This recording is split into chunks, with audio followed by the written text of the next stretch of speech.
We've all heard of family business, but it turns out this one is a family plot. Welcome back to Outer Banks Season 4, Episode 8 review, and this one is obviously called Family Plot. So let's dive straight in to the description, the overview, whatever you want to call it, of this episode. This one is described as, while JJ heads out on a grim mission with Groff, Sarah reveals her big news, Pope faces a moment of truth, and Rafe helps the sheriff connect the dots. Right. So obviously with the reveal that the big man Groff last time out survived, we see him bond a bit here with JJ. He turns up at the location pretty much all the gang's at, and then JJ's like, oh, we got to help him, he's my father. Didn't see this plot twist coming at the end of the episode. Oh wait, I think everyone did. But yeah, we'll see. We'll get into it a wee bit more. We've also got the fact that Rafe has been completely ripped off, but his girlfriend kind of knew that was going to happen, but she allowed it to happen anyway. And she's like, oh, what are you going to pull out there, a gun to kill me? And she's like, no. So Rafe, he goes to the police, and yeah, the big sheriff, what's the shit, is it Toupee? Sheriff Toupee, something like that. He connects the dots and is like, holy shit, he was the alibi for Groff, was the alibi for him, he's dead. It's all connected. Rafe manages to put two and two together.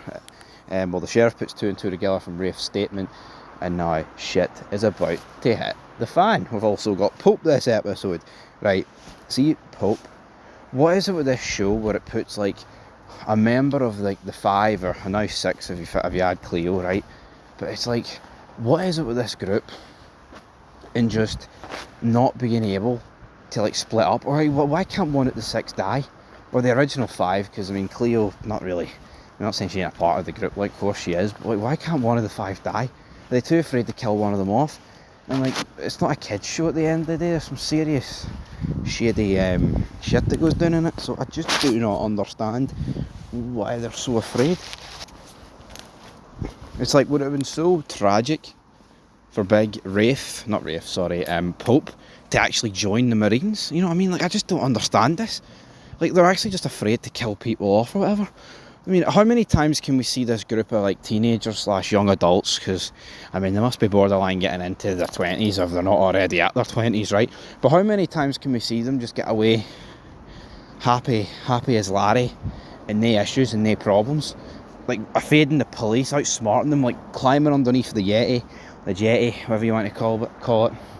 It's like, you can't keep escaping the police, folks. And like when Pope, his dad's at the door, Cleo hide under the bed, his dad's like, Cleo's a strong girl, Pope, she'll survive. It's like, well, why can't that be the end? Why can't Pope just join the Marines?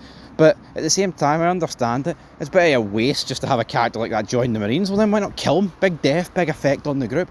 I honestly, no idea what's going to happen in the next 2 episodes, but I would be willing to bet a lot of money, man, that they don't kill any of this like original group off, and I think it's pathetic. You know, I mean, we're 4 seasons in, for fuck's sake, man, and like, I'm not saying anyone's never been close to a death, but it's like when they do get close to a death, I just don't take it serious, and it happens at the end of this episode.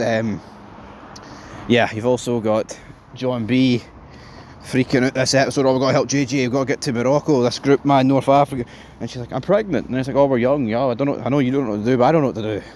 So we're talking, it's like, right, very good. And then we get the heel turn. Obviously, Groff was a bad guy. I mean, the fact that JJ kind of knew all along that this guy killed his mother, and it was hinted at that by his we'll call him stepdad, the guy that raised him, even though he's an alcoholic. Why did they make him an alcoholic, then sympathetic at the end? Some people arguing, oh well, actually it was with that hanging over you, you would have to turn into an alcoholic. It's like, really, would you have to? Not convinced. So yeah, I don't understand that. But then it's like, yeah, he throws Key into the cooler box. Oh no, and then he takes JJ out while planting the gun, so JJ's now wanted for the murder. And yeah, all those dots are beginning to get placed, and JJ can't believe it. He's like, I'm wanted for murder. And then Pope's like, oh well, maybe screaming at the top of your lungs wasn't the best idea that you're going to murder everyone. And it's like, well, you know what, Pope, you've hit the fucking nail on the head there, son. Not the best idea.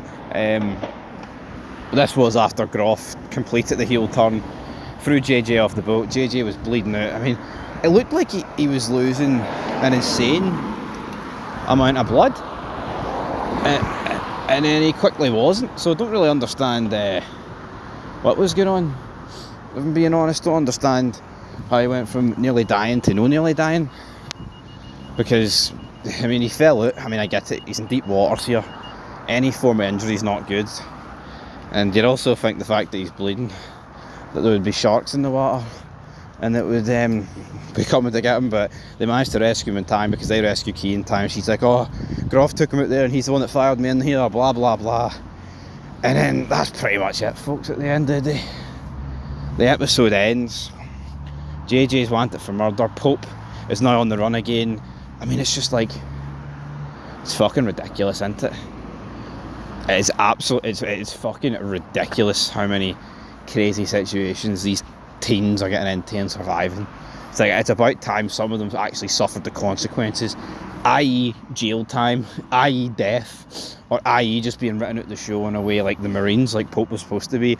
Anyway, I'll give this episode, I'll give it a 6 out of 10, but the plot armour around them is ridiculous, man. It's like, you had a half decent show here early on, but now it's just fucking keeping people alive for the sake of it, because they're afraid to kill people off. Don't understand it. Anyway, till next time.